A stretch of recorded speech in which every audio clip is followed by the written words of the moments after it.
নমস্কার, ভিল কিচেনে সবাইকে স্বাগত জানাই। আজকে আরেকটা সহজ রেসিপি নিয়ে আপনাদের সামনে চলে এসেছি। আজকে পুঁই শাক দিয়ে খুবই সহজ একটা রেসিপি আপনাদের সঙ্গে শেয়ার করব।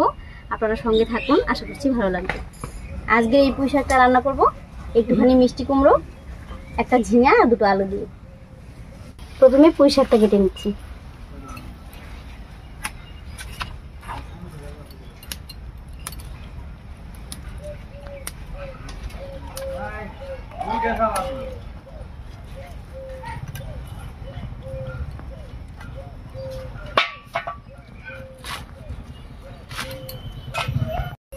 পুঁই শাকের ডাঁটাগুলো মাঝখান থেকে আমি এরকম অর্ধেক করে ভাগ করে দিচ্ছি।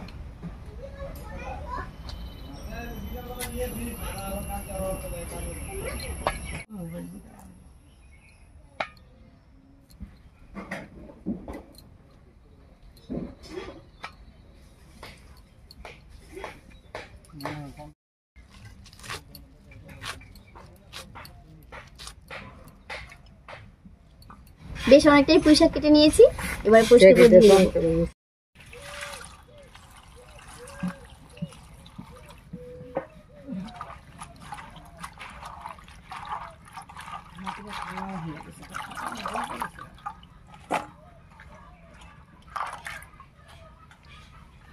পুঁই শাকটা কেটে ধুয়ে পরিষ্কার করে নিলাম।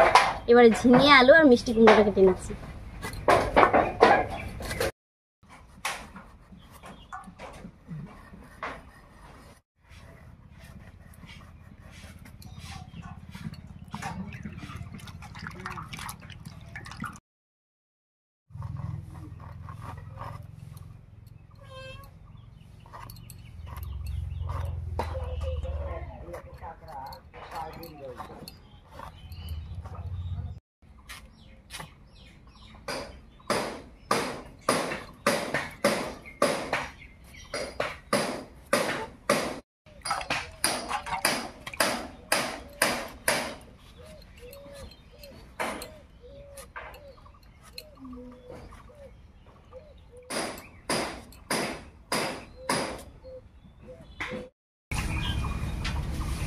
সবকিছু কেটে ধুয়ে পরিষ্কার করে নিলাম।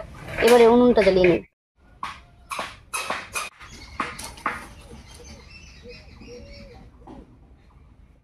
সবজিটা কেটে ধুয়ে পরিষ্কার করতেই যা একটু সময় লাগলো, তবে রান্নাটা খুব তাড়াতাড়ি হয়ে যাবে আর এটা খেতেও দারুণ লাগে। উনুন জ্বালিয়ে কড়াই বসিয়ে দিয়েছি। এবার কড়াইতে দেবো সামান্য একটু সরষের তেল। তেল গরম হয়ে গেছে। এবারে তেলের মধ্যে দেবো দুটো শুকনো লঙ্কা, একটা তেজপাতা আর হাফ চামচ মতো পাঁচফোড়ন। ফোড়নটা একটু ভাজা হয়ে গেছে। এবার এর মধ্যে দেবো গ্রেট করা আদা, এক চামচ মতো। আদাটা একটু ভাজা ভাজা হয়ে গেছে। এবার এর মধ্যে দেবো দুটো চেরা কাঁচা লঙ্কা। ফোড়নের সঙ্গে কাঁচা লঙ্কাটা একটু ভাজা ভাজা হয়ে গেছে। এবার এর মধ্যে দেবো কেটে রাখা সবজিগুলো।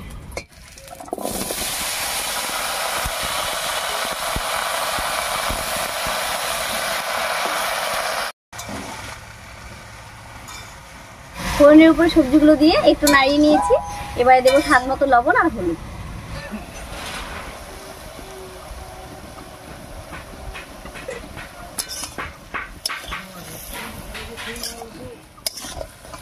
হলুদ লবণ দিয়ে খুব ভালো করে মিশিয়ে নিয়েছি।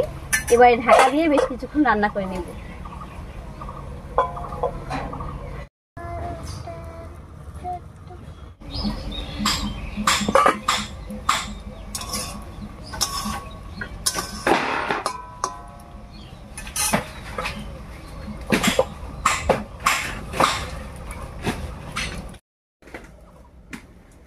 বেশ কিছুক্ষণ ঢাকা দিয়ে রান্না করে নিয়েছি। এবার ঢাকাটা তুলে নিচ্ছি।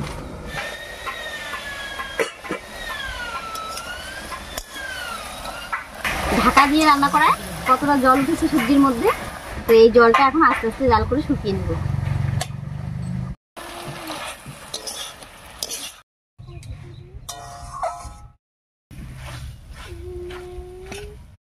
বেশ কিছুক্ষণ আস্তে আস্তে জাল করে রান্না করে জলটা প্রায় শুকিয়ে নিয়েছি। এবার এর মধ্যে দেবো 1 চামচ মতো চিনি।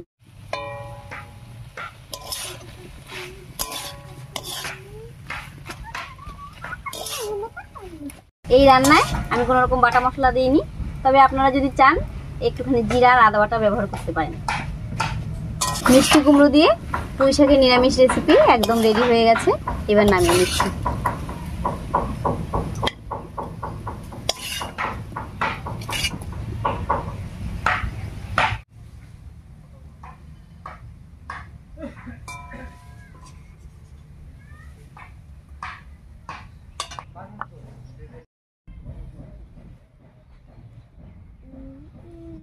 প্রতিদিনকার মতো আজকেও একটা খুবই সহজ রেসিপি আপনাদের সঙ্গে শেয়ার করলাম। যাই হোক, ভিডিওটা আপনাদের কেমন লাগলো অবশ্যই কমেন্টে জানাবেন। আর যদি ভালো লাগে একটা লাইক করে দেবেন এবং চ্যানেলটিকে সাবস্ক্রাইব করে এভাবেই আমাদের পাশে থাকবেন। আজ এই পর্যন্তই, আবার কাল দেখা হচ্ছে নতুন কোনো রেসিপি নিয়ে।